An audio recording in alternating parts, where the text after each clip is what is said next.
Il fut porté par les anges. Parce que la mort pour un enfant de Dieu, c'est le début de la vie. Parce que la mort pour un enfant de Dieu, tu vas être porté par les anges. Tu verras la gloire de Dieu t'emporter. Un enfant de Dieu qui meurt, ce n'est pas une tragédie.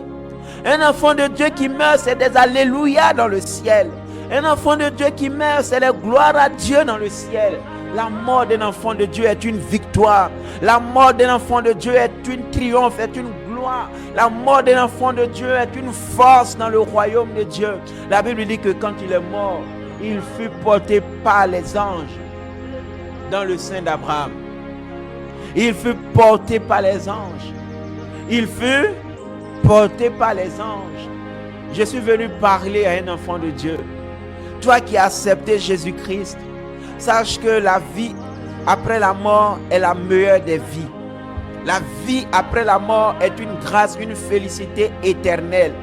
Fut porté par les anges. Les anges vont t'accueillir comme dans un cortège pour t'envoyer au paradis. Il y aura des trompettes, il y aura des sons à la gloire de Dieu pour t'accueillir comme un ambassadeur qui rentre chez lui à la maison. Nous sommes étrangers et voyageurs sur la terre. Et quand tu vas retourner à la maison, tu seras accueilli. Et c'est ce qui est arrivé à Lazare. La Bible dit, il fut porté par les anges.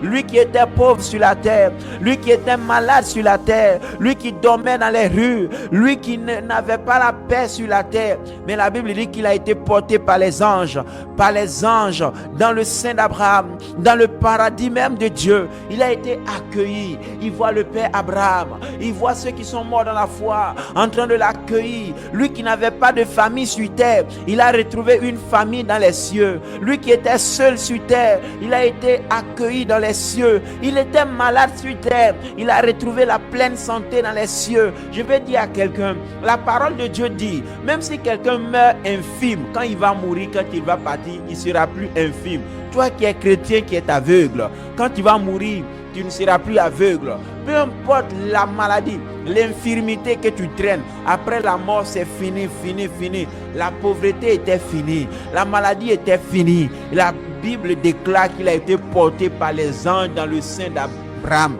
dans ce lieu glorieux, dans cette paix, dans cette félicité éternelle.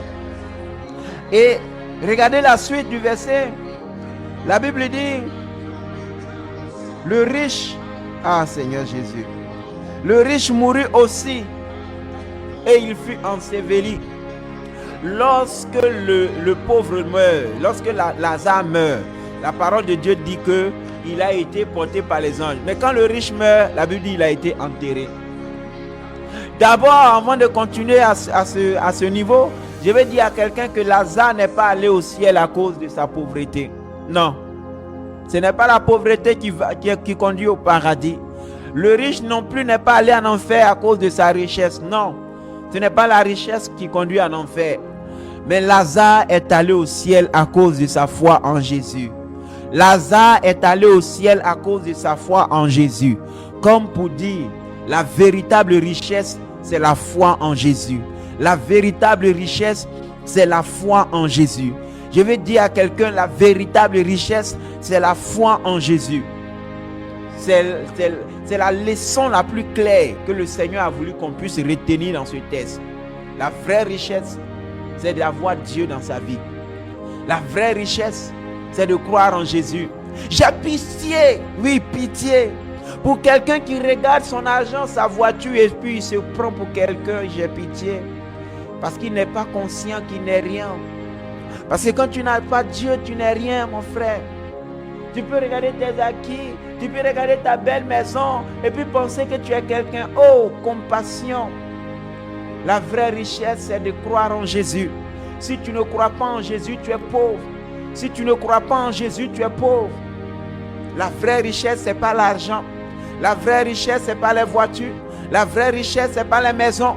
La vraie richesse, c'est avoir Jésus-Christ de Nazareth dans son cœur. Quand tu as Jésus dans ton cœur, tu es plus riche que l'homme le plus riche de ce monde.